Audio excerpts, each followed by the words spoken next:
Radhe Radhe everyone. Welcome to our Daily Wisdom from Bhagavad Gita session. Nitinji, over to you. Before that, please do turn on your cameras. So it would be nice. Over to you, Nitinji. Radhe Radhe. Thank you, Amritamaniji. It's a feeling of deja vu after a long gap. It's like life has come back a full circle. Ramji is smiling as well. That's how we started. Wonderful to have you back, Amritamaniji. Thank you so much. I always used to say that 80% of the people, they come to see Amritamaniji smile. Okay, 20% would come for Bhagavad Gita. So hope the statistics still says the same. But yeah, welcome back. I know it's not true, but it makes me feel good. So I'll continue with that. It is true, I know that. All right, so Radhe Radhe, good morning, good evening, everyone. Welcome to today's edition of Daily Wisdom from Bhagavad Gita. We will continue on our journey today, and today we will go through some of the concepts, and we'll do a nice exercise, a reflection exercise, maybe a discussion around some of the things that would help us evaluate how far we have come on our spiritual journey, and also an opportunity to look at some of the things which are very tangible to see how better we can work on those. Okay. So let's get started. Like always, I'm going to invoke the blessings of God and Guru, and then we will get started. So I'm going to share my screen and I shall get underway. Very warm welcome again once to everyone.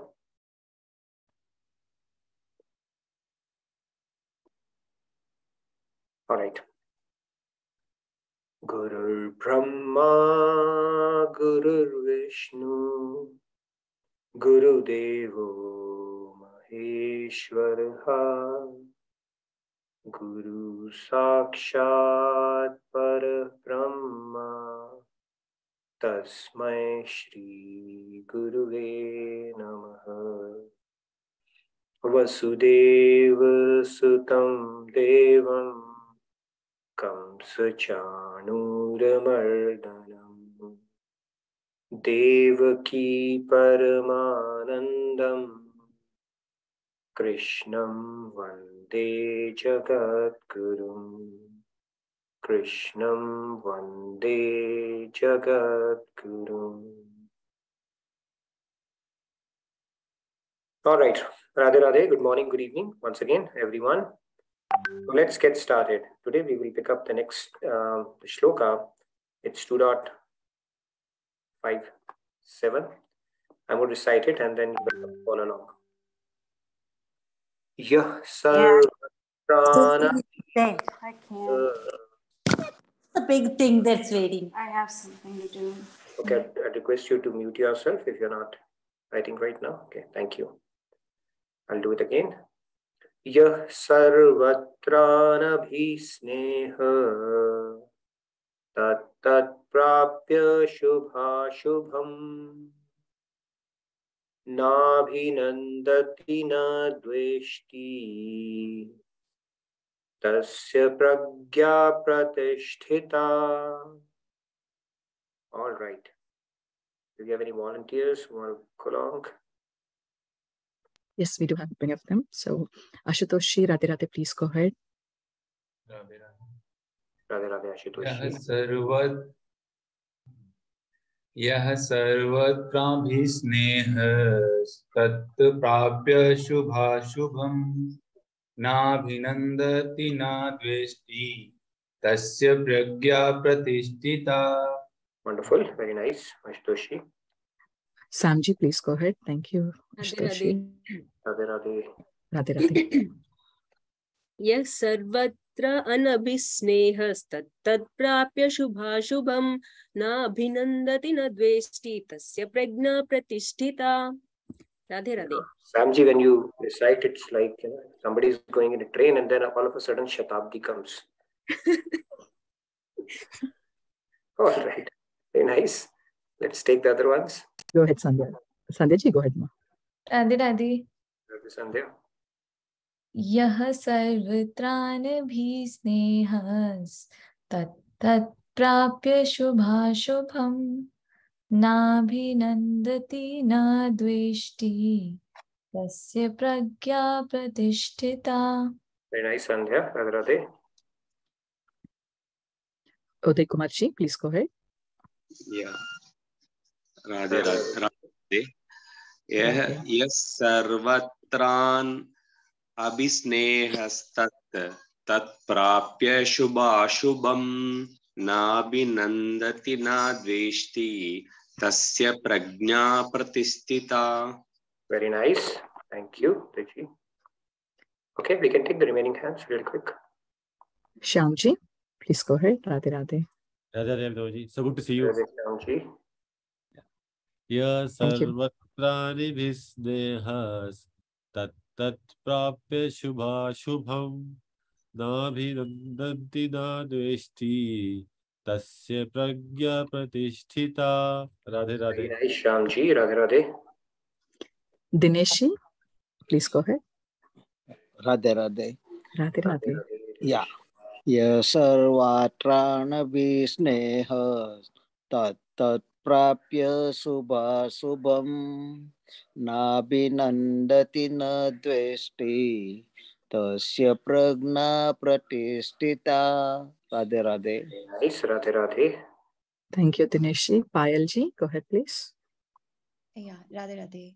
Radhe Radhe. यः सर्वत्रानभिस्नेहस्तत् प्राप्य शुभाशुभम् नाभिनन्दति न द्वेष्टि तस्य प्रज्ञा प्रतिष्ठिता. Radhe Radhe. Radhe Radhe, Payalji. Samji, go ahead, please. Radhe Radhe. Radhe Radhe. या सर्वत्र अभिस्नेहास् तत् प्राप्य शुभाशुभम् नाभिनन्दति न द्वेष्टि तस्य प्रज्ञा प्रतिष्ठिता. Radhe Radhe. Radhe Radhe. Sumeshji, please go ahead. Radhe Radhe. Radhe Radhe. सभी को Radhe Radhe. Radhe Radhe, Sumeshji. Radhe Radhe. यः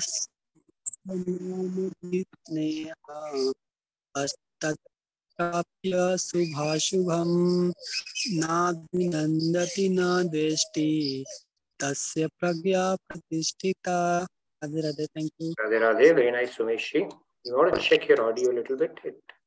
Okay, last three hands, I believe. Lakshmi Prasanna ji, please go ahead. Radhe Radhe. Radhe Radhe, everyone. Yah sarvatra nabhisnehas tat prapya shubhashubham nabhinandati na dveshti tasya prajna pratisthita. Very nice, Lakshmi ji. Radhe Radhe. I would Sai encourage Ram ji. Sai Ram ji, Radhe Radhe. Encourage everyone to turn on their cameras, especially if you're exciting, but please go ahead, Sai Ram ji. यः सर्वत्रानभिस्नेहस्तत् प्राप्य शुभाशुभम् नाभिनन्दति न द्वेष्टि तस्य प्रज्ञा प्रतिष्ठिता. Very nice, Radhe Radhe. Thank you, Sai Ram ji. Okay, last but not the least, Riya ji. Riya ji, please go ahead. Radhe Radhe. Radhe Radhe. यः सर्वत्रानभिस्नेहः तत् प्राप्य शुभाशुभम् नाभिनन्दति न द्वेष्टि तस्य प्रज्ञा प्रतिष्ठिता. Wonderful. Thank you, Riya ji. Radhe Radhe. So, Lord Krishna is saying, Arjun, in this one who remains unattached under all conditions and is neither delighted by good fortune nor dejected by tribulation. He's a sage with perfect knowledge. Now, sage with perfect knowledge, that is an aspirational goal. Sthit Pragya is the concept that we are discussing. However, we'll take some baby steps around that. Right? Some people, they get overwhelmed with the long impending journey ahead. You know, who's going to become a saint? They are so perfect. But we will focus on the immediate next step that we can do and try to fundamentally break it down to some of the behavioral aspects that we can inculcate or do a self-examination and evaluation on as we take on this journey. I'm going to bring in Maslow hierarchy today. We'll talk about it. It's an economic model, very much relevant on the path of spirituality as well. We'll talk about that. And also, what are some of the fine tunings we can start doing around it as well, right? So when the clock came out of the factory, right? So just thinking about the impending work ahead, it gave a huge sigh. You know, it had to do TikTok, I don't know how many times. You know how big Kalpa is, from Truti all the way up to Kalpa. Now, assuming the battery is on, how much work a clock would have to do? So it gave a big, you know, sigh, that long breath it take, just thinking about the long work ahead. And then it was told by a wise man, you know what? All you need to do is one TikTok at a time. And that one TikTok at a time is what we are going to talk about and discuss it today, because we have a goal, aspirational goal. And it's not going to happen overnight, where you pop in a pill, you wake up and now you are like, wow. Okay, if it happens, great, but usually it doesn't happen. Some hard work, and it's kind of a journey. We'll get into some of the deeper concepts about it as well, but let's get started. Okay, so this is what we are going to talk and discuss about. Which stage of spiritual evolution do I belong to? Okay, it's kind of some reflection we will do as we go along. Now, Rudyard Kipling, this British poet, he encapsulated the essence of this verse on Sthit Pragya. You know those 16 questions, starting with, you know, how does a Sthit Pragya, or a person who's enlightened, look like, talk like, and all that stuff. Now, what he says in this poem is, if, and here are the few lines Swamiji has beautifully captured. He said, if you can dream, dreaming is good. However, not make your dreams your master. Okay. Furthermore, he goes on to say, if you can think, you all can, right? And not make thoughts your aim. If you can meet with triumph and disaster, that is going to be part and parcel, right? And treat these two imposters just the same. Both are imposters. It's not saying triumph is great and only disaster is an imposter. It's saying both the same. If neither foes nor loving friends can hurt you. Okay, that is another state. If all men count on you, but none too much. Okay, they can count on you, but none too much. It's an important concept. See, if there are people who are building dependencies because of their job security, even in corporate life, that's not a great thing to do. A manager is the one who gets things done right. A leader is the one who will do the right things. So most of the people, they fix or solve problems. But people who can let people think and solve problems and enable them are the ones who are the real ones. That's why if you are building dependencies on things around you, that means a huge amount of selfishness is at play. So he's encapsulating this very beautiful point. Then, if you can fill the unforgiving minute with 60 seconds worth of distance run. Now, time is money. Time is so important. We don't value it, right? There's a beautiful story Swamiji tells about a guy. You know, he wakes up in the morning and he finds a bag, you know, with pebbles.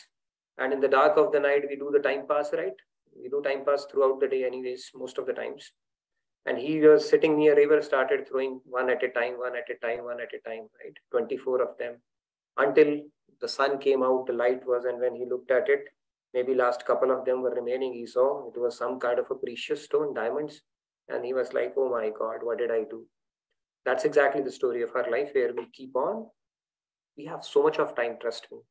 And I'm realizing it, courtesy Swamiji and the Seva part of it. We think we don't have time. Everybody has this complaint, I don't have time. Now, by the way, if you don't have time, law of karma says you may become a tree, because trees have all the time in the world. Okay. So I don't have time is a very wrong argument. It's just that I don't have priority, or I don't value it so much is the right way to articulate it, as opposed to saying I don't have time. Now, this poem, anyways, getting back to the topic without digressing too much. And then he says, yours is the earth and everything that's in it, and which is more, you'll be a man, my son. So basically, this popularity of this particular thing, it shows that there's a natural or an inherent urge in people to reach the state of enlightenment. We all are craving for that. Okay, this urge is as natural to us as breathing is. Right? Nobody has taught us how to breathe, and still we know how to breathe, right? There was a guy, who had a habit of forgetting. He would forget everything. And one day he died. The doctor asked what happened. His wife said, he had a habit of forgetting. He forgot how to breathe the other day. Not possible, right? It happens subconsciously. Similarly, that natural urge that we have for the state of enlightenment, Lord Krishna is talking about that. And even though this is expressed by an English poet, but this is the same state of enlightenment, which is, explained by Lord Krishna in this shloka as well. And it is an intrinsic nature of the soul, as we spoke about, knowingly, unknowingly, everybody is craving for it in all the traditions and the cultures around the world. And it is where Lord Krishna starts responding to the Arjun's question of who is Sthit Pragya. Let me know a little bit more about him. How does he walk? How does he talk? How does he sit and all that stuff? So let's move on. Sage with perfect knowledge. Now let's get back to our favorite pendulum. What Lord Krishna is saying in this one is two imposters, right? In the poem also, this is dejection. When some tribulation happens, we become dejected in life. Oh my God, happens, right? That moment comes. Two kind of oh my God happen, right? Oh my God, and then oh my God. So just the way you express it tells you whether you're feeling good or you're feeling bad. Right? That movie, EK says acha, acha. You say, when you say acha, there are so many ways you say that, but really depends on what you are trying to articulate depending upon the state of mind you are in. So one end is tribulation, where you will hold your head, and other is ecstasy, delighted. These are just two sides of the pendulum. Okay, and equanimity is what Lord Krishna has been emphasizing on throughout. He says, stay close to this equanimity, the balanced state. Don't ride these emotions. How do you beat that? Beat that with knowledge. What will happen? What will happen is this temporary agitated state of mind on either side, it will get substituted by the real joy, bliss, and happiness that we are seeking. Because God is not confused, makhi juice. If you are sacrificing that part, aligning to his teaching, he'll give you something much more valuable, much more blissful, much more peaceful. Okay, that is what happens. That is what is at stake. So he's saying, who remains unattached is neither delighted by good fortune nor dejected by tribulation. He is a sage with perfect knowledge. And what is that knowledge? Knowledge is that this is all temporary and this will pass. Okay, this is just a sensation that I am getting because my senses are coming in contact with material subjects. That's all it is. It's not going to persist or stay. Okay? That is the real knowledge. Now there's always some, upheaval in material world. It continues, right? That's how it is. It may be good or evil or absence of good, as one can say. And in the material world, there's always a possibility of good and evil because the world is full of duality. Right? Scriptures say this world or jagat or sansar is shashvatam and dukhalya. Shashvatam and dukhalya. That means temporary and a place of misery. It's not a place of, God is not called us here to make us his son-in-law, right? Come, red carpet, enjoy, have fun and continue to stay here. No, that's not the idea. He keeps raising our game because we deserve much better and he knows we have that potential. God has belief in us more than we have belief in ourselves. He has belief in us. That is why he keeps on putting us back with the hope that even if you're making an incremental delta, this much of progress, it is still a progress. Okay, so that is how we need to look at this. Now let's continue. Yes, let's continue with this part furthermore in this discussion. Now, we cannot control our senses as we are situated in material plane. It is impossible. Okay, it is impossible. Then what is the meaning of Swami is the one, like Swamiji, right? Who is the master of the senses, who has perfect control over their senses. What Swami means one who is master. Same word is used by Arjun for Krishna as Hrishikesh. That's another way. Person who has absolute control over his senses. He's not subservient to his senses. He's called Swami or Goswami, master of the senses as well. Okay, now let's look at the hierarchy.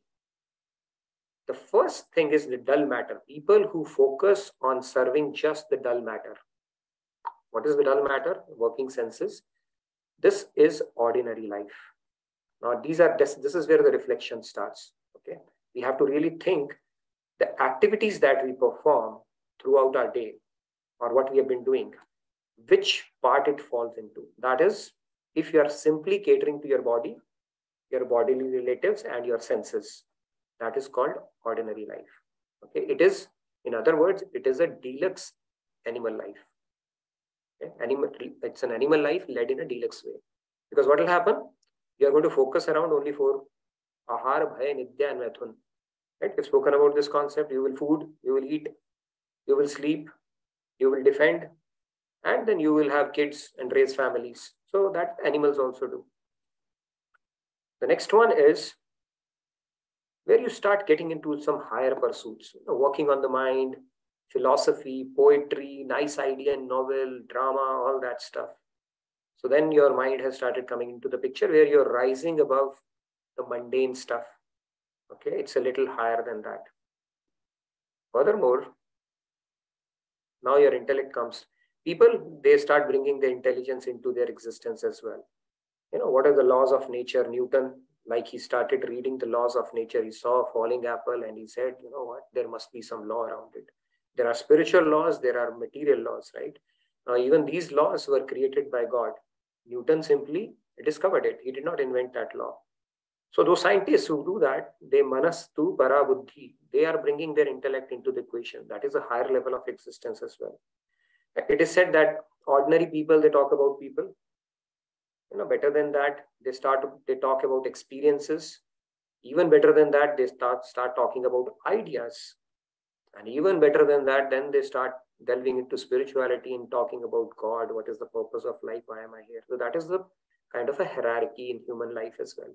If you're only talking about people, my relative, my friend, he did this, he did that, this, that, it is only belonging to the very first primeval, mode of existence, basically, nothing beyond that. So it is incumbent upon humans to go beyond these mundane existence, right? To whom much is given, more is expected.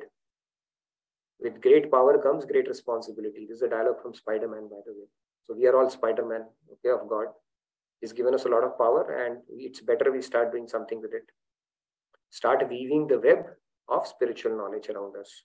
That is the Spider-Man, what God expects from us. And furthermore, the concept of soul. See, science will not be able to reach there. Okay? But at least some people start appreciate consciousness, and they start getting into the higher level of understanding that I'm not this body, I'm this consciousness. So these are roughly the things. It goes much beyond that. I'm just talking about, the levels which are achievable. We have to evaluate ourselves against. When we go higher, self-actualization, self-realization, God-realization, within God-realization, the bhakti, the symptoms of bhakti, sadhan bhakti, bhav bhakti, within bhav bhakti, the symptoms, all those are greater concepts. We'll talk about that. But let's start from the scratch. Go back to the drawing board and see where are we leading our lives around.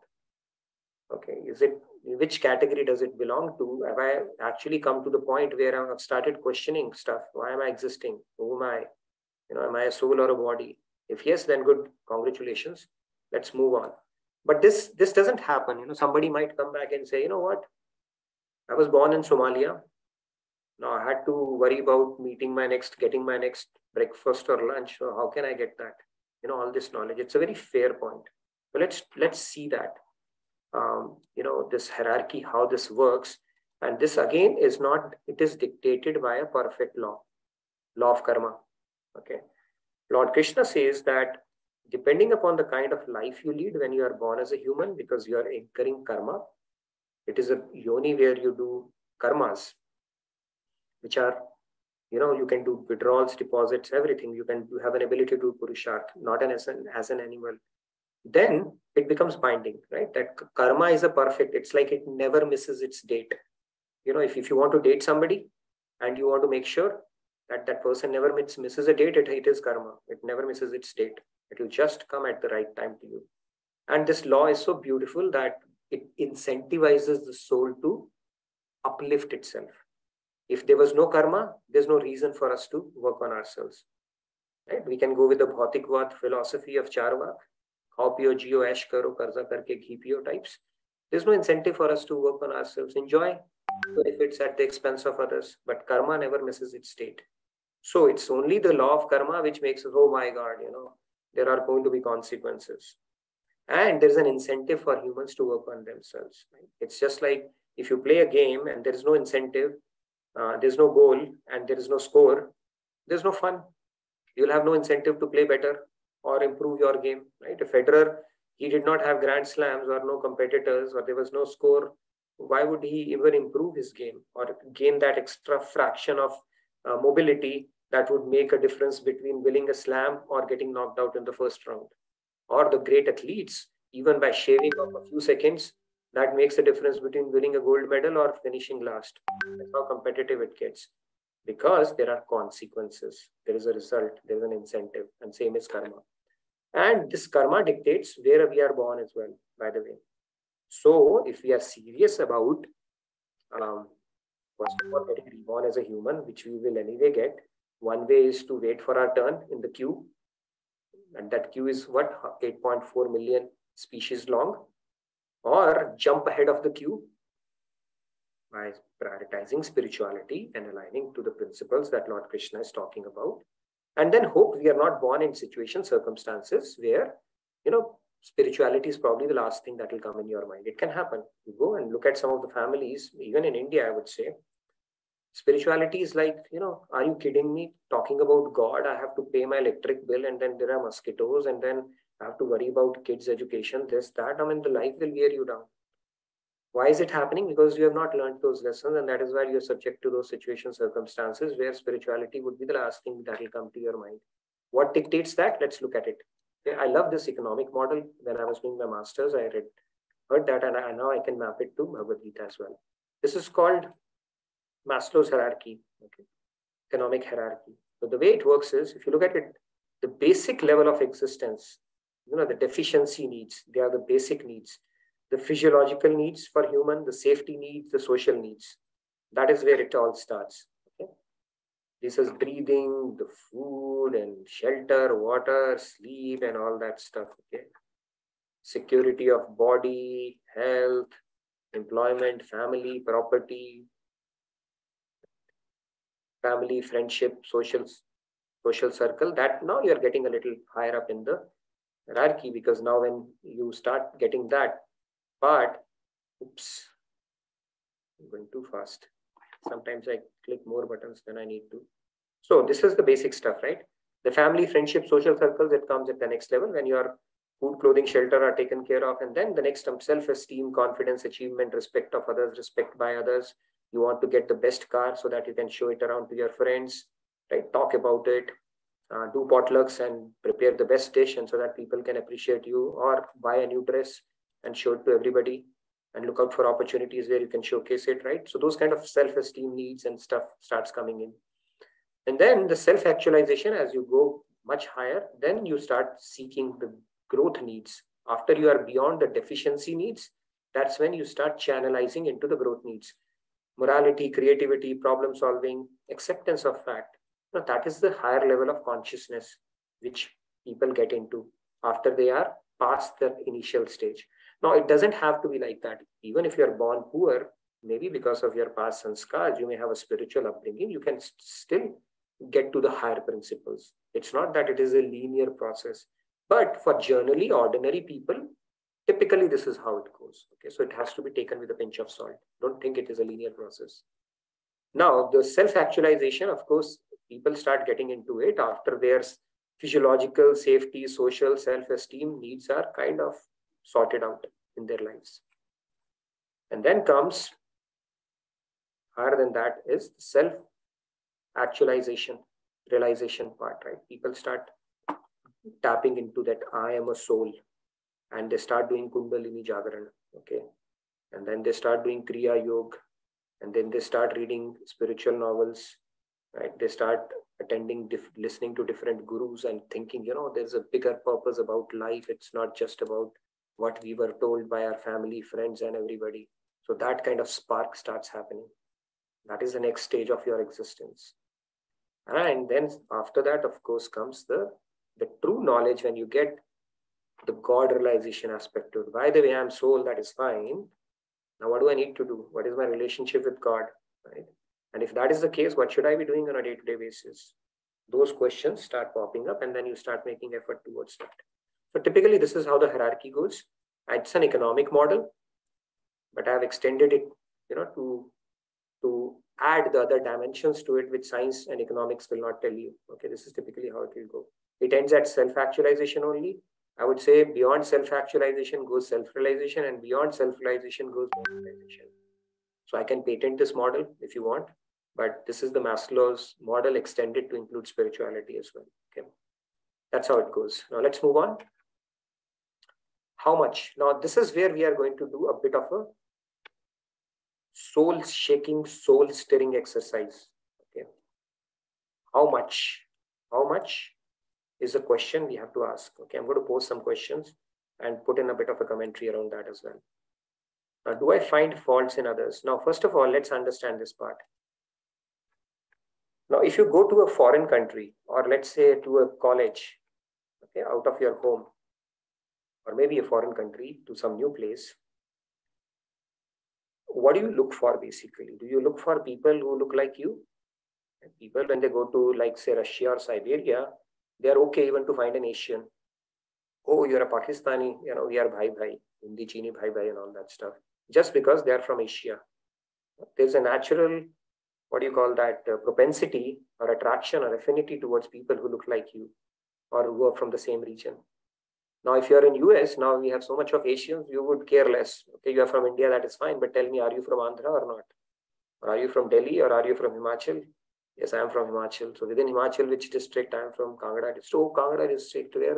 Palampur. Oh, it's so close to my place. Right? We automatically kind of, our mind gravitates towards that person and we become pally-pally, right? So this happens. This is a human tendency. And there's a reason for that. Because you feel a sense of belongingness from where you come, right? It can be traced back to your origin. Same way, our mind is made up of Panchatattva, okay? And it has a tendency to go back to the elements that it is formed from.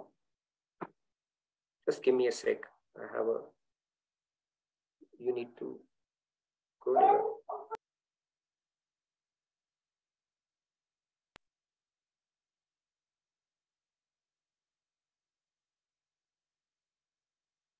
The attendance tracker and feedback tracker has been posted, so please take a moment to fill that.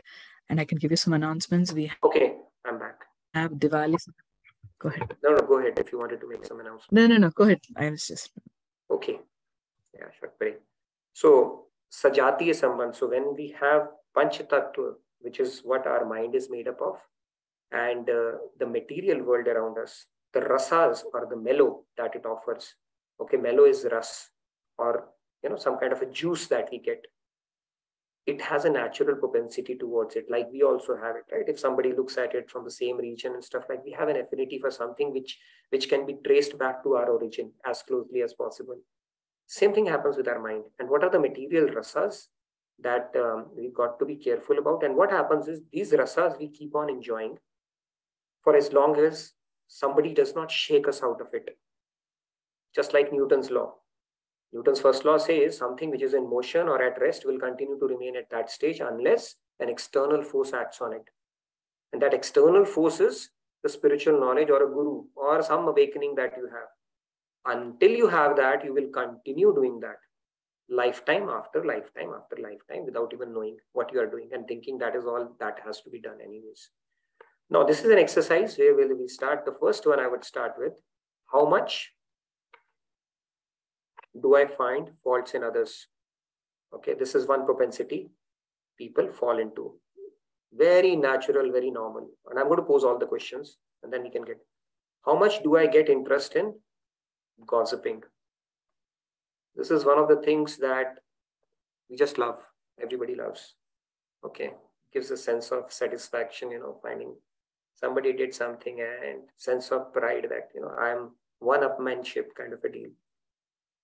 Now, this gossiping aspect of it, finding faults, part of it is your pride. Swamiji says very clearly, it's our pride that is talking. So we can do a quick discussion around that. And I would like to get your perspective around it. Is when we find faults, It is our pride talking, because when you find you have already given yourself a certificate, I'm better than others. When we do gossiping, even if you're not doing gossiping, the very fact you are showing interest or lending your ear to somebody's talk is a problem, is a big defect. Okay. So Maharaji says our ears are like that snake holes. It will keep on letting snakes in and it will never get satiated. Be very careful, okay, around the gossiping aspect of. So if you have a tendency to enjoy gossiping, no matter who it is, that is something which is not good for our spirituality. I'm talking of self-actualization and realization aspect. I'm not getting into the deeper principles as well as yet. Do I stay positive and calm when situations are not favorable? That's a third yardstick. Maybe you can note down these yardsticks, not inclusive, and put down in the tracker, say, these are the ones I really want to tackle now, and start measuring yourself on a day-to-day basis. Do I derive pleasure from indulging in sense objects? Okay, excessive indulgence in sense objects. Do I strive to become better or look better more? Right? There's a tendency for us to look better in front of others. Even in Seva world, I don't know what people, what kind of thought process that doesn't get challenged. People think getting visibility or coming somewhere is the way to go, right?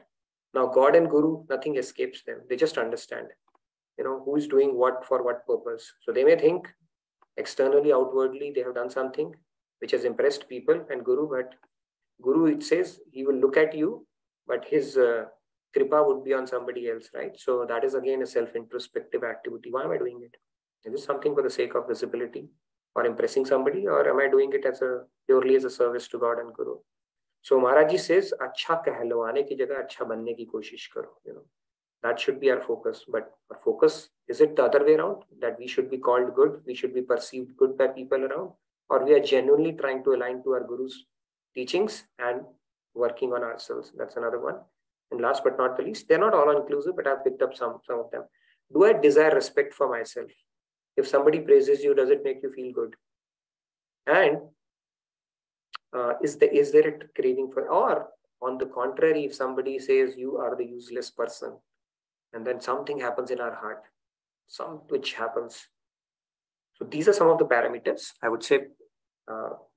And when we get into the depths of bhakti, I'll talk about some of the symptoms, and you can map one-on-one to them, but those are advanced stages, of course. But these are some of the things we can start looking at this point to get to that sthit pragya state that God is talking about, right? The shloka is talking about sthit pragya.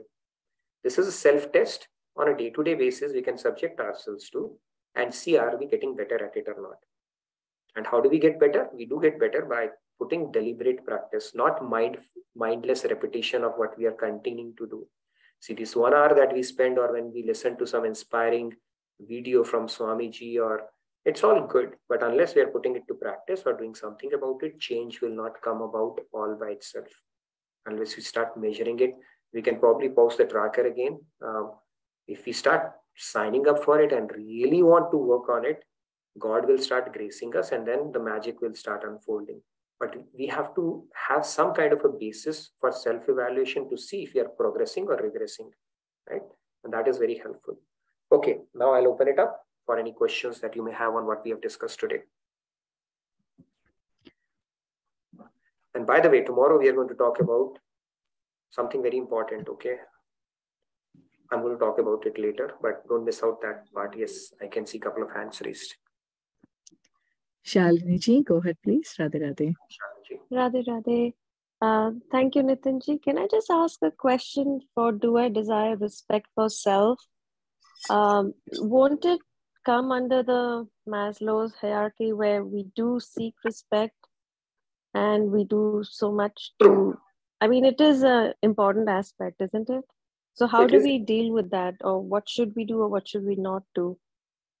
So basically, see, this comes when we are situated in the very strong to our identity of ourselves as a body. Okay, when we start aligning to higher principles, your self-esteem and self-confidence would be infinite when you truly understand you are a fragment of God and God is with you all the times. And these are higher principles. Our corporate culture or tell you self-confidence, say I, then we, and all that stuff. But actually, Swamiji says it's in humility that you gain self-esteem and self-confidence more than anything else. The more you pamper your ego, the more insecure and anxious you become.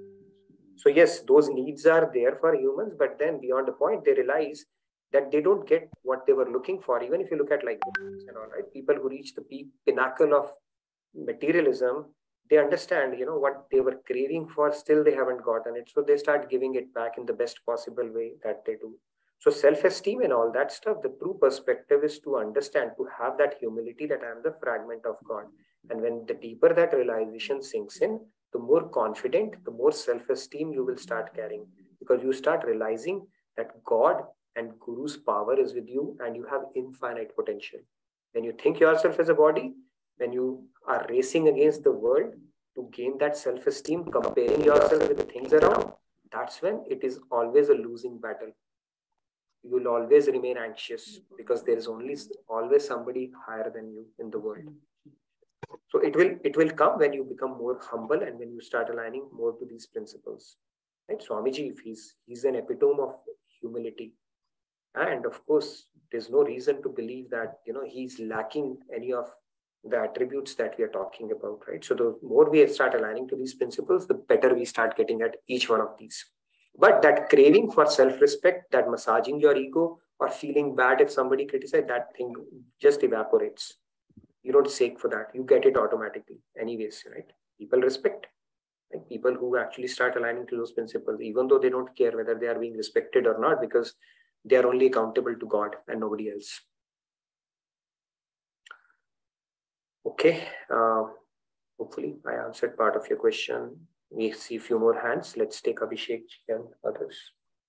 Yeah, there is someone has said beautiful answer. Yeah, it's in humility that you get self-esteem more, not in massaging your ego. That makes you more anxious. It is counterintuitive, but true. That is how spiritual principles work. Abhishek Bhaskarji, please go ahead. Radhe Radhe. Yes, Radhe Radhe Nitinji. So I struggle with the last 2 points because like my day-to-day interactions with the people are almost zero. So on Diwali, I faced, my cousins and all the other family members. So then these 2 things got exposed, like how much I lack in these 2 things. So I don't know. I need to practice to go with like meeting people, and then I don't know, like it's very hard for me. This is your humility, candidness, and sweetness, Abhishek, to acknowledge that we all lack in this. Okay, we are all work in progress, like we said yesterday, and we all have to work on it to varying degrees until we become God realized.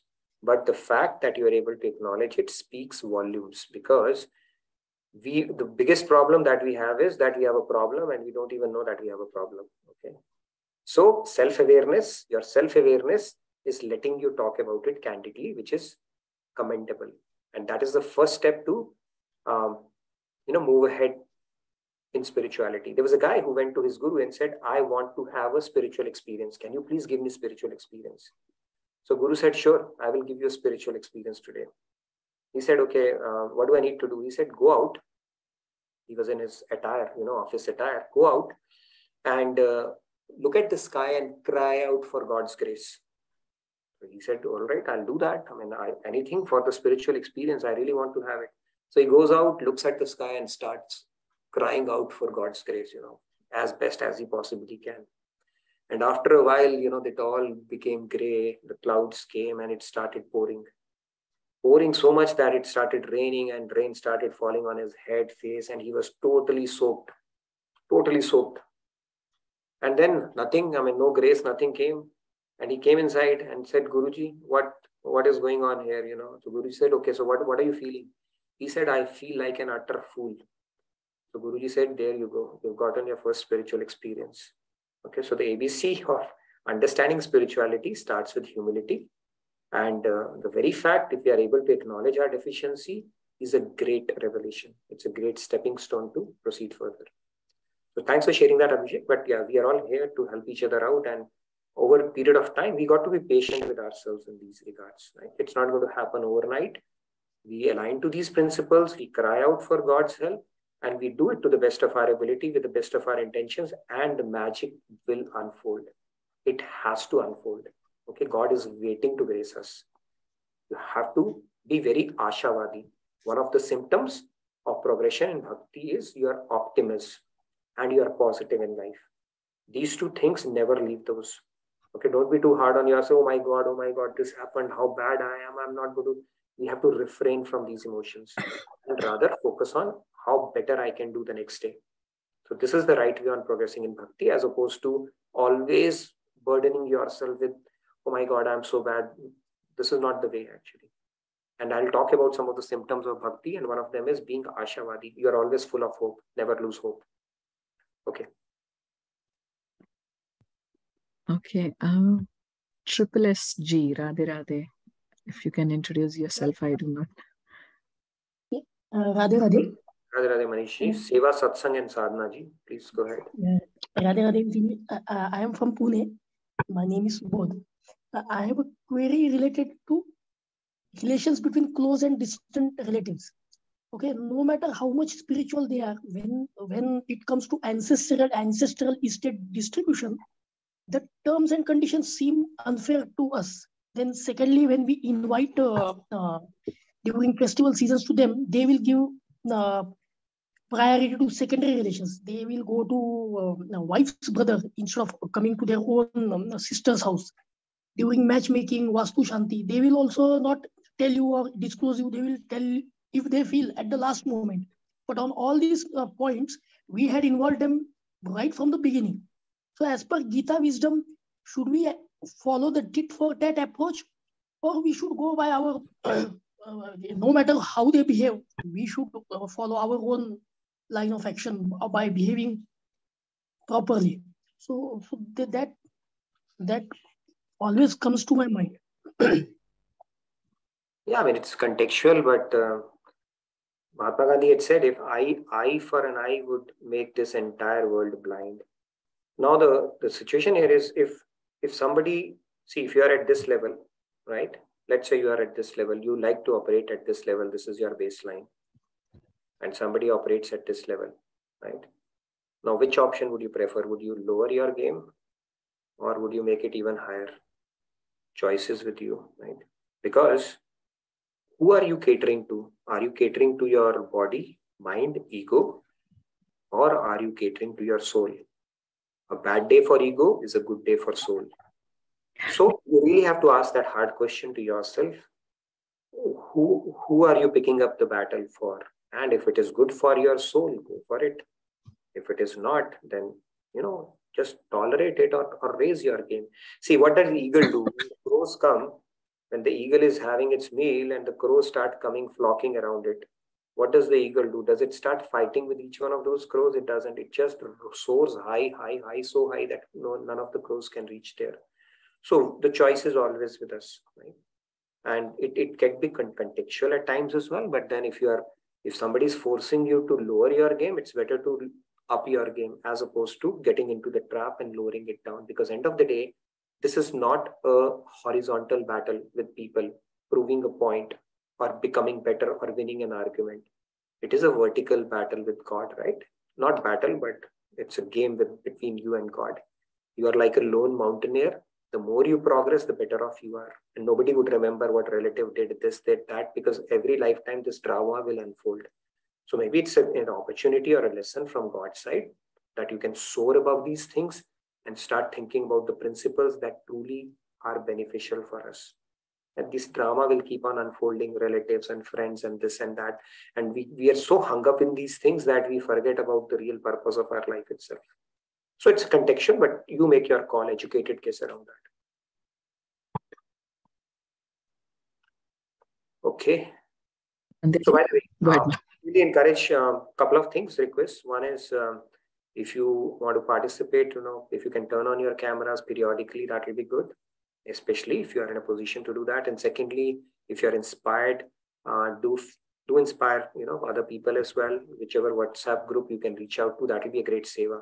Because, Lord Krishna says if he can help somebody else or get them on this path, there's no bigger service than that. So each one of you can contribute in your own way by, spreading the word and getting more people hooked onto this. That is a great way to, that's a great seva as well. So that's an ongoing request to each one of you.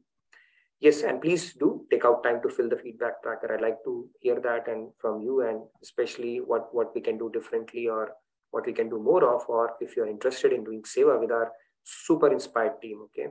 If you're motivated to do seva, there are so many opportunities we can enable you to. So fill it out in the feedback tracker, and it's an ongoing request to each one of you. All right, let's take the next one.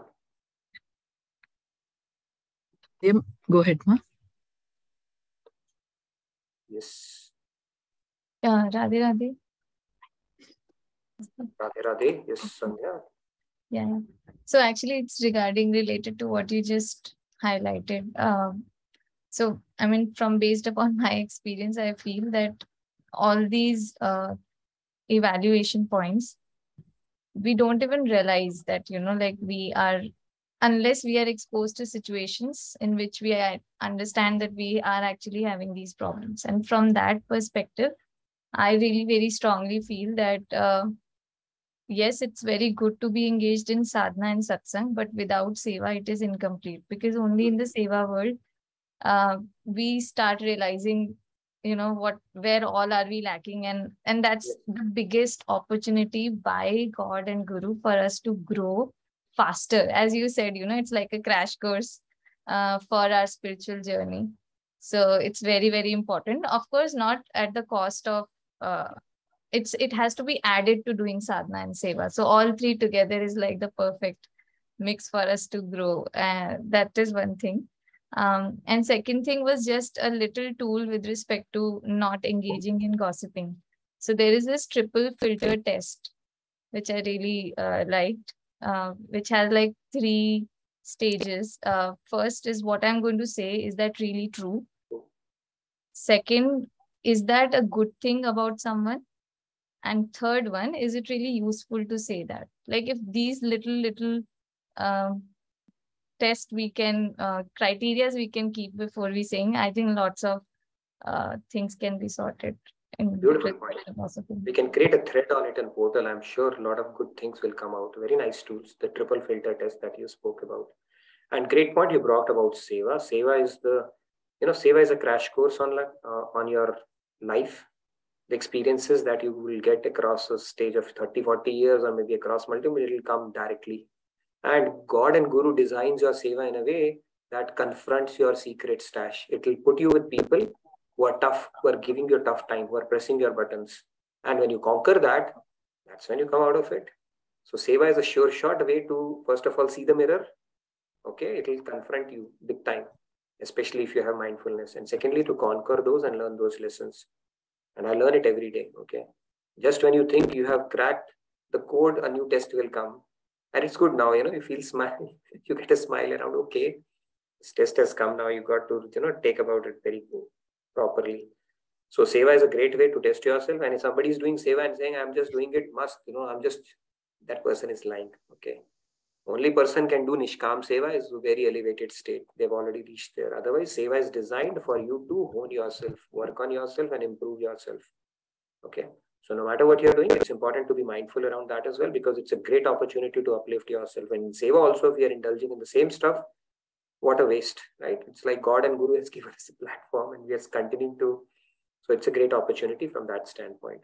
Great point, Sandhya. And I think we can create I'm sure somebody would start a thread around it. It will give us a lot of tools around it that we need to be really very watchful about. Okay. Yes, Ankurji has his camera on, and then Sairamji. Yes. So I'll let Amrita. Go ahead, Ankurji. Sure, Ankurji. Radhe Radhe. Radhe Radhe. So, Nitinji, my question is that, these all the points, I mean, somewhere or the other, these creep in. Not subconsciously, somewhere or the other, I try and avoid as much as I can. I mean, with the sessions, from the time I've been joining the sessions, that knowledge that is coming in, I try and implement as well. But what happens is, somewhere or the other, it stays back. I mean, I would not even come to know. Then after a while, if in case it reaches a certain point, I would realize that this is still happening. Maybe at times, maybe it would be about something which is irritating, something. Maybe finding fault, maybe. Understood.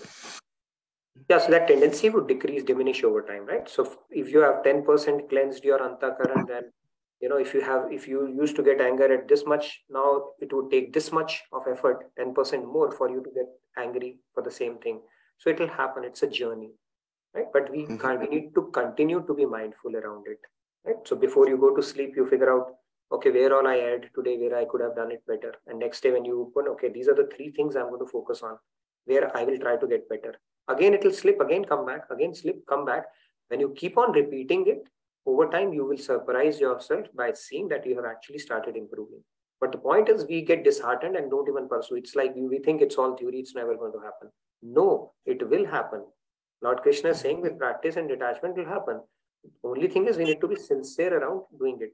So pick up one thing that, okay, I'm not going to find faults in others. And then before going to sleep, note it down. How many times I erred on that? Can I do it better tomorrow? Take a resolve, and then next time, and when you start mindfully doing it, you will start seeing improvement around that. Same thing with anger, same thing with letting go. So we have to do our evaluation and take help from God, pray to God around that. It will happen. That's what God's telling us, right? So we have to trust Him on that. Sure. Yes. Yes, Sairamji?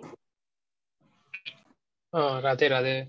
I had a question on, you mentioned the greatest service we can do is to get others on this path. But how do you manage to get them latched onto this? You can't. You can bring a horse to water, but can't make them drink, right? So okay. You can try, get them a foot in the door, and then it's up to them. But at least we have tried, right? Most of us have come to these sessions, including myself. My journey started because somebody told me, you need to come, either verbally or online or through link. And if we become, because end of the day, whoever is ready will come. But if we become instrument in the process because we tried, great. I would do it without getting attached to the result part of it. All right, I will share it with 5 friends of mine and see where it takes them. And whatever follow-up I can do and whatever nurturing I can do, it's very subjective call. But beyond that, we really can't do much. Right? But we didn't know who will get latched on, and somebody will get latched on in a way like fish takes to water, and somebody would, even after spending a month, they will be like, okay, dilly-dallying. So we don't know about that. It's very, very, depending upon their sanskars, and a lot of factors are at play there. Right? They may come inspired and they may hear a joke that I tell which doesn't go well with them. Everything is possible, right? So but we can at least give it an attempt and see how it goes. Because a lot of people who come here, actually, they have come through testimonials only. Right? Somebody has said, okay, come try this out, and then they get hooked on. Or somebody said their friend or relative. So the testimonial reference helps a lot, especially if you talk it out to people whom you know or share it with a group. People, they said, okay, we want to experiment out. Usually it helps. But that law will be, few will get latch onto it. If we try with 10, maybe couple. That's how it's meant to be. Lord Krishna says, right? Sahasreshu, like amongst millions, few will get hooked onto it, and amongst the millions who get hooked onto it, few will try to really know me, and amongst those also, very few will actually start progressing on this path. So that law will apply at all the stages, including getting somebody in. Yeah, thank you. 2 out of 10 is actually a very good number. It will be a good ratio. Yeah, it will be a good ratio, I would say, if it happens. Yeah. But yeah, we could try in our own capacities, limited. That's what we try to do through our Insta posts and stuff. Reach out, and you never know who might get inspired. And it's doing the work of Krishna, actually, and it makes us endeared to Krishna more when we do that. And there are a lot of success stories. Maybe we can talk about that. Friend told some friend, and they came, and that's how their journey started. And it can happen, trust me. Okay. Thank you. We have Priyaji. Go ahead. Thank you for turning on your camera. Okay. Since it is my first day, so I would like to say hi to everybody. And it's not a question. I just wanted to express one of my preaching what my dad gave to me. It's actually like you can judge yourself very quickly. So I thought to share with you. So I don't know how many people have heard this story, but it's divided in 3 parts. There is one buffalo, there is one fox, and there is one human being. Okay. many people might have heard in Calcutta there is the person carrying the auto rickshaw and people sit on that auto rickshaw and then they go to their offices and etc. So one person is such kind of a person who sits on the auto rickshaw. The person carrying the auto rickshaw is very tired and he has to climb up to the road. Okay. And he thinks that, oh my God, he's so tired. He's still carrying me. But he doesn't get up from the auto rickshaw and he says him that, okay, I'll walk a little bit and you climb up to the road. These kind of a person are called buffaloes. They don't even uh, leave their interest, but they think, okay, he is suffering so much but I cannot do anything. It's my job and I have to do it. Okay. The other kind of a person is like fox, who says, why are you climbing so slow? Take fast, I have to rush to my business. You don't understand, you poor people. These kind of people are very selfish. Okay. So, and the third person who is a human being, they will get down from the auto rickshaw. They will say, okay, you climb up to the road, I will walk a little, I'll pay you the full amount, then I'll get down. Okay. These kind of people are human beings. So whenever you do any deed in your life, try to judge yourself in these three factors. There are times when you judge yourself in fox. It happens with all of us. Okay. There are times when you judge yourself in buffaloes, and there will be time when you'll judge yourself in human being. So that I try to judge myself in many things. Of course, I land up to buffaloes, I land up to fox, and many of time when I land up to human being, I feel proud of myself. Wonderful. So out of so many people, if one also thinks about this thing and judge yourself, it will be great change to your life. It actually makes you learn many things, and then out of your doing, you can learn many more things. Fair point. Great That point. is it. Thank you, Priyaji. Beautiful story and a very nice analogy and simple yardstick, like you so beautifully explained. Where are you joining us from? I am from Plano. You remember I met you at the... Yeah, we met. That's what I was just confirming that we did. Yeah. Glad you could make it, and thank you for sharing that. Look forward to hearing more from you, and hopefully you can join us more consistently as we go along. And thank you for sharing that. Thank you. Beautiful story. Thank you, Priyaji. Thank you, All right, Priyaji. let's make the quick announcement, Samrutaji, before we can take Manoranjanji, and I can saw one more hand. So let's make the announcements. Yes. So we have the Diwali dinner that's coming up. That is on the Saturday, October 29th. We do have it in person as well as online. So please do register for that. November 4th and 5th, we have Tulasi Vivah celebrations. So it is Tulasi weds Krishna. So we have the celebrations that is also there. And Swamiji will also be present here. That link has also been posted. And the tracker has been posted. So please do fill in the attendance tracker. Yeah, that's it. Thank you. Nitinji. Short and sweet. Wonderful. All right. So, Manoranjanji, without Kabir's Doha, we cannot end this session. So you have to raise your hand back again, please. And you have to ask a question that will challenge what we spoke about today. So I'm really looking forward to it. Go ahead, Manoranjanji. Yeah, Radhe Radhe. Namaskaram to all of you.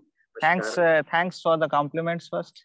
I was indeed a wonderful session. Every session in Gita is mind blowing, and we must learn from all these sessions. Thank you for conducting those sessions. So, in an alignment to today's session, a beautiful Kabir Dua comes to my mind. Kabir says, "Paya kahe to babare, खोया कहे तो कूर, पाया खोया कछु नहीं, ज्यों का त्यों भरपूर कबीरा, ज्यों का त्यों भरपूर." So here Kabir says that if I get something, if I get worldly matters, okay, then consider him to be a person who is actually bad. If somebody says that I have lost, consider him to be as a fool, because the fact is that you never get anything, you never lose anything. So just it is as it is. Beautiful. Thank you, because it is said that sampade naiva sampada, vipade naiva vipada, vibhu smarat sakale sukha, vibhu vismarat sakala dukha. It means that your wealth is not actually your wealth. Okay, and your sorrows are not actually your sorrows. The actual sorrow is that the actual wealth is remembering the God. Yes. If you remember, you are remembering the God, that is true wealth for you. But if you forget God, that is true sorrow for you. Thank you very much. Prem, beautiful, Manoranjan ji. Like always, you pick out the most apt verse from Kabir ji and relate, and it's always a pleasure to hear that from you. And today is my lucky day because for a change, we agreed to agree on whatever we spoke about today. So thank you very much for that as well. Yes, Lakshmi ji, you wanted to say something as well, or you have raised hand for singing today? Both. Both. Okay. Let's quickly take the question and then we can probably take two. It's not a question. The devotional segment. Okay, just wanted to announce that officially we are into the devotional segment now. So you can, maybe 2 or 3 hands you can take, and then before that we can take a quick question from Lakshmi ji. Yeah, it's not a question. My father used to say it's very difficult to join or unite or combine or get attached to someone or a relation or something. But it is very easy to break it. It takes seconds, but it's very difficult to reunite it. So the maintenance of that unity or combinedness to someone or something, it's very difficult. So once it gets attached, be attached to that very carefully or maintain the relation very carefully. So this is a thing my father used to say that. Maintenance is the toughest thing, right? To start something, it doesn't take also doesn't take much, but to maintain is very true. That's it. Beautiful point, Lakshmi ji. Okay, so who all do we have? So maybe we can start with you only, Lakshmi ji, if you wanted to do. Now we are officially into our devotional segment. You are welcome to stay back. Our session is technically over at 10, but we spend a few more minutes to chant, and you're welcome to stay back for that. Yes.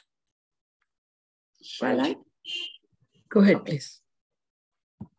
Shall I or Payalji? Go ahead, please. Go ahead, Lakshmi. Go ahead. You can start. Yeah. It's just related to surrendering to God, which makes us successful at all the times. That's the main content. So, Amma Janani Shiva Kamini Jaya Shubhakarini Vijaya Rupini Janani Shiva Kamini Jaya Shubhakarini Vijaya Rupini Janani Shiva Kamini Amma Vunive Akila Jagalaku Amma Vunive Akila Jagalaku Amma Laganna Amma Vunive Ni Charanamule Namiti Namma Ni Charanamule Namiti Namma Sharanamukoriti Amma Bhavani Janani Shivakamini Jaya Shubhakarini Vijaya Rupini Amma Shivakamini Nidarinanna Tolagu Bayalu Nidayalunna Kalugu Jayalu Nidarinunna Tolugu Bayalu Nidayalunna Kalugu Jayalu Niratamu Maku Nidaga Nilichi Niratamu Maku Nidaga Nilichi Jayamuniyave Amma Bhavani Janani Shivakamini Jaya Shubhakarini Vijaya Rupini Janani Shivakamini Jaya Shubhakarini Vijaya Rupini Janani Shiva Kamini, Shiva Kamini. Radhe Radhe. Thank you. Radhe Radhe Lakshmi. Thank you very much.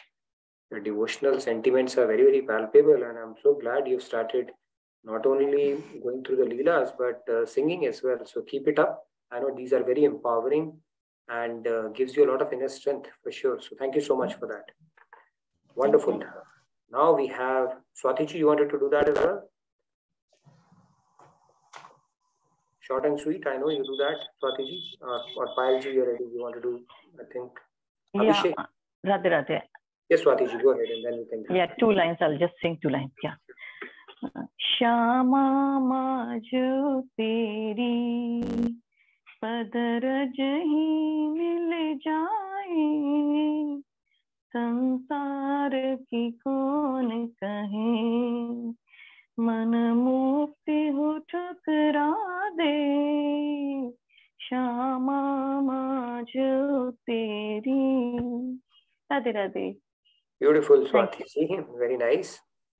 Okay, so let's have Payalji and then we have Abhishek Bhaskarji as well after that. So let's go with Payalji then. I know you're all set, Payalji, so please go ahead. Yeah. You've been unmuted. Go ahead. Yeah. Radhe Radhe, everyone. Radhe Radhe.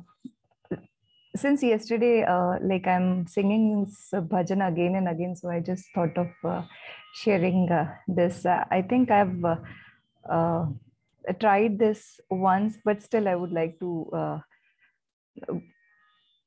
do it again. Aisi lagi lagan mera ho gayi bhagan. Sure. Mera ho gayi magan. Yeah.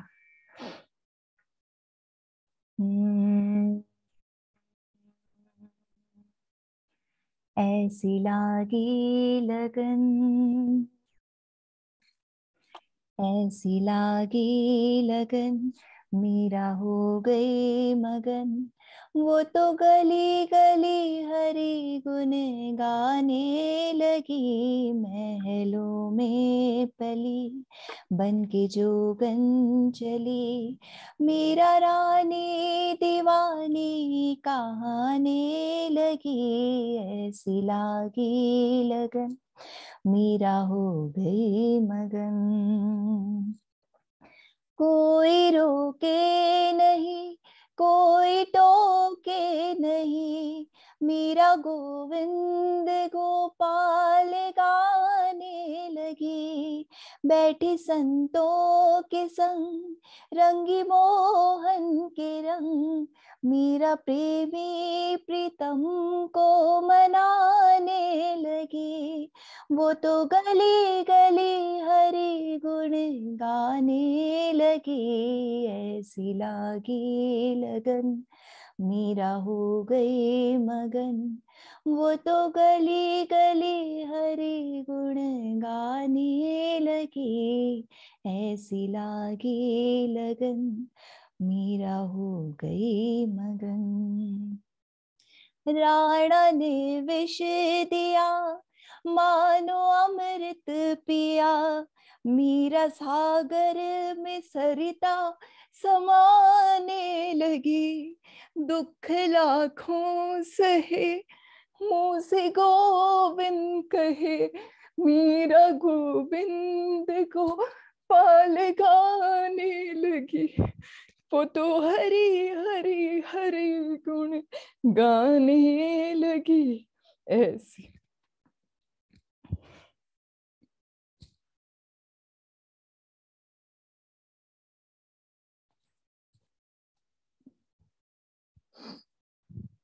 You can finish it, Payalji, if you want to, or if you want to take a break, that's fine. ऐसी लागी लगन मेरा हो गई मगन वो तो गली गली हरि गुण गाने लगी ऐसी लागी लगन मेरा हो गई मगन. Radhe Radhe. I'm so sorry. No worries. That was very blissful, Payalji, like you always do. And I think you can sing it as frequently as you want, okay? It's never enough to hear this beautiful bhajan. And Your devotion is very palpable, which is a good spot to be in. That much I can tell you. Thank you so much for that. Loved it. Very nice, Payalji. You can have your me time with Krishna now. Awesome. Yeah, Samji has written if she would consider her life successful when tears come from eyes in devotion. That's true, actually. You're free to have your me time with Krishna now. Thank you for turning on your camera and singing, and it's our privilege, truly. I must say that. Thank you so much for that. Loved it. And keep inspiring us, okay? A lot of people would love to borrow tears from you, I can tell you that. So you're in a good spot. Thank you. Thank you, Payalji. All right, Abhishek ji, you there? Last one, yes, Abhishek ji, go ahead. Let's have Abhishek ji. Next one. Yes, Abhishek ji, I've unmuted you. Can you? Yes. Okay, thank you. Yes, Abhishek. Will you be able to turn on your camera if possible? Please to turn it on if you can. Not right now. Sorry. No problem. That's okay. Please go ahead. Shri Krishna Govind Hare Murari, He Nath Narayan Vasudeva. Shri Krishna Govind Hare Murari, He Nath Narayan Vasudeva. Pitumat Swami Sakha Hamare, Pitumat Swami Sakha Hamare, He Nath Narayan Vasudeva. Shri Krishna Govind Hare Murari, He Nath Narayan Vasudeva. Radhe Radhe. Beautiful, Abhishek. Very, very nice. And your voice is also very nice. So we're getting more good singers coming up, which is very encouraging to see. And thank you for lending your voice with such a beautiful bhajan. Much appreciated, and thank you so much, Abhishek, for that. Yes, Sairam, you wanted to recite a few lines as well? Go ahead, Sairam. अगर time है तो recite करते. Maybe a couple of minutes we can do that. Okay, yeah, sure. This is Hari Nam Sankirtan by Narottam Das. Are you able to hear me? Yes, we can hear you, see you. Yes, please go ahead. We can. Hari Haraya Nama Krishna Yadavaya Nama Yadavaya Madhavaya Keshavaya Nama Gopal Govinda Ram Shri Madhusudan Giridhar Gopinath Madhan Mohan Shri Chaitanya Nityananda Shri Advaita Sita Giridhar Shri Chaitanya Nityananda Shri Advaita Sita Hari Guru Vaishnava Bhagavat Gita Shri Rupa Sanatan Bhatt Raghunath Shri Jiva Gopal Bhatt Das Raghunath Anandi Bolo Hari Bhaja Vrindavan Anandi Bolo Hari Bhaja Vrindavan Shri Guru Vaishnava Pad Majayaman Shri Guru Vaishnava Pad Padma Kare Aas Hari Naam Sankirtan Kahe Narottam Das Hare Krishna Krishna Krishna Hare Hare Hare Ram Ram Ram Hare Hare. Thank you. Thank you, Sairam ji. I think that was a great debut performance. See, the recitation of God names itself brings us so much of joy and bliss. And you just showed that, Beautiful, very nice. The joy in reciting that was so evident. Loved it.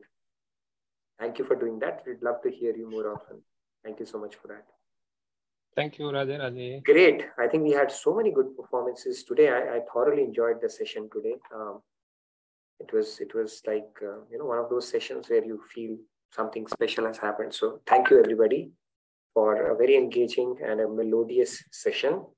Tomorrow we'll talk about the software of our mind itself. We'll talk about that concept a little more because this is all the game of our mind. we'll discuss that topic tomorrow. Have a wonderful rest of your evening, great rest of your day. Stay blessed. Anything else, Amritamaniji, from your side? And welcome back to our sessions, coming back home again. So welcome back. Thank you so much. Thank you. And that's it. All the announcements have done. The attendance tracker. Hope everybody has filled the attendance tracker, feedback tracker. So yes, see you all tomorrow. See you all tomorrow. Radhe Radhe. A very warm good night, good day to you. Thank you, everyone. Radhe Radhe.